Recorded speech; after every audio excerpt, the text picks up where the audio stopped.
Roar! Ew.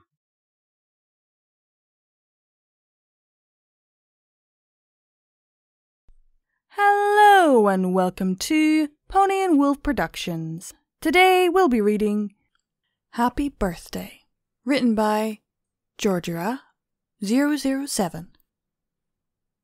As always, these are our amazing Patreons. Link is in the description if you wish to join.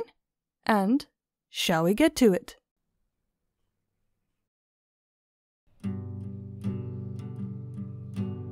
Resting under the leaves of Bloomberg Jr. had become something of a birthday tradition for Applejack. It did not matter that the trip up the relatively stout hill was becoming harder and harder on her creaky old legs. Whenever she reached the top and felt that firm bark on her back, those strong roots under her legs, she was content. It gave her a chance to really think back on the day and on the years that stretched out wider and wider before it. This year's party in particular had been quite an experience, even though Pinky was no longer around to help throw them. Even as old faces left and new ones came, she could still smile at the warm memories and happy moments shared with loved ones. Apple Bloom's gift had been especially wonderful. She had officially announced her engagement.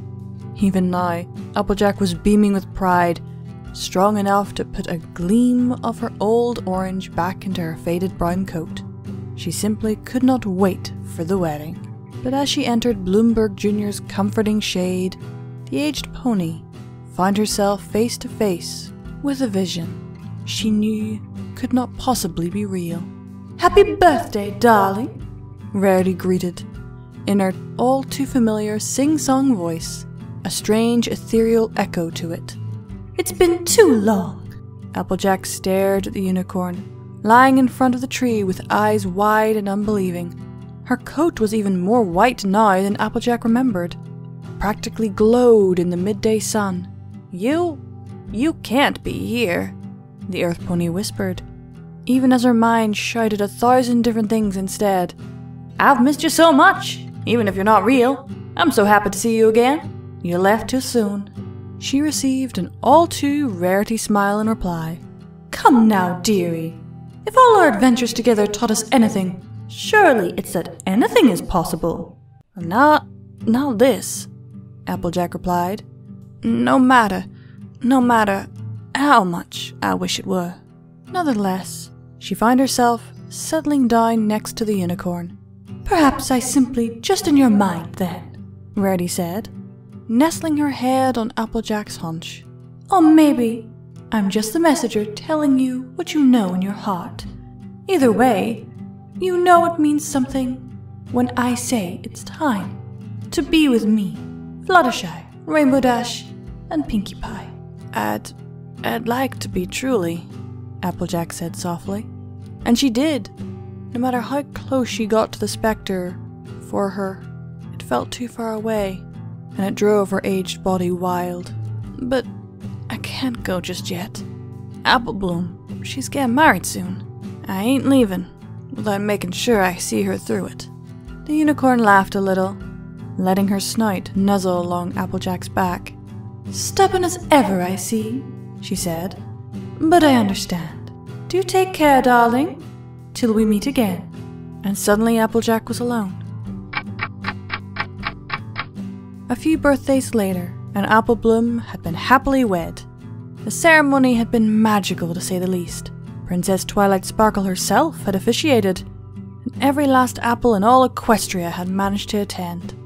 That had been a couple of years ago, and now Applejack once again found herself trekking up to Bloomberg Jr., ignoring how much each step hurt. It was nothing in comparison to the happiness she felt at getting to see how much her sister glowed alongside her husband. And again she found she was not alone by the tree. Big Macintosh was there, waiting for her, his red hide glowing softly just as Rarity's had, his voice carrying that same gentle echo. "Hello there, sis," he greeted calmly. "Happy birthday." This time, surprise only lasted for a moment. Instead, she was quicker to embrace the joy of seeing another familiar face she had been forced to say goodbye to long ago. Hello there, you too, brother, she replied, sagging down to the ground as she crested the hill. I heard a little apple went and got hitched, the Clydesdale said proudly. Only wish I could have been there myself. It was something, Big Macintosh, Applejack sighed happily, blowing a frayed strand of her greying hair out of her face. I think it might have been a bit too loud for you, though. He shrugged, tossing her hat playfully.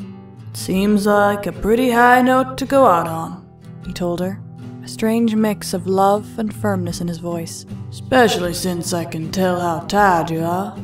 Applejack groaned a little as she stretched out. Tad is underselling it, she said. But well, I ain't ready yet. Apple Bloom and her new hubby, they're thinking about having foals soon. And she'll need me there to help her figure out what's what.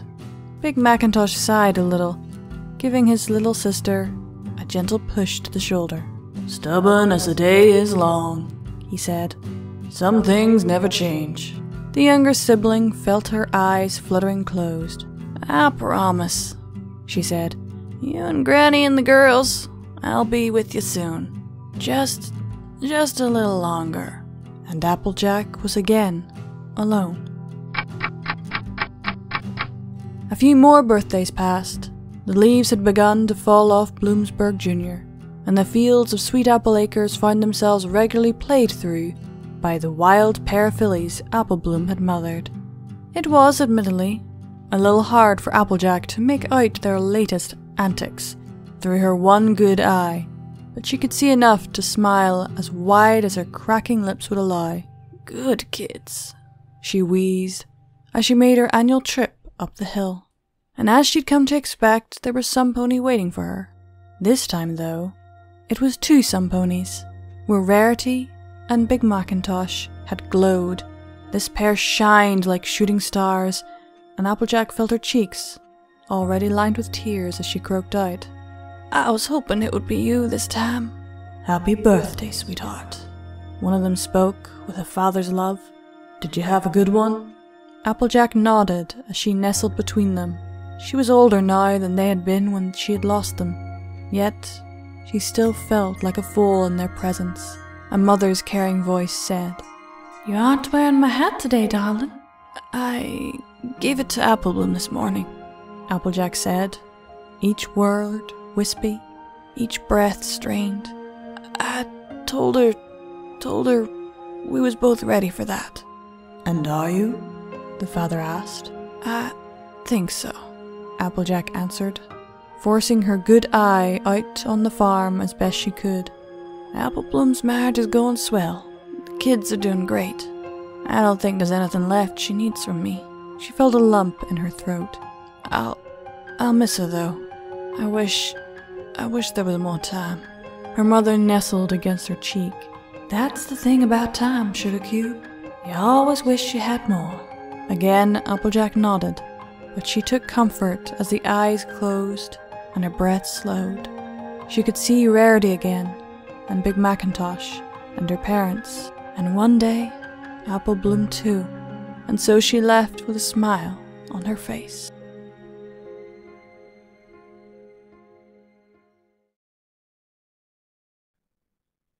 I can't say that I didn't nearly cry at this one. I read through it once and I smiled, because, yeah, it's sad, but it's happy.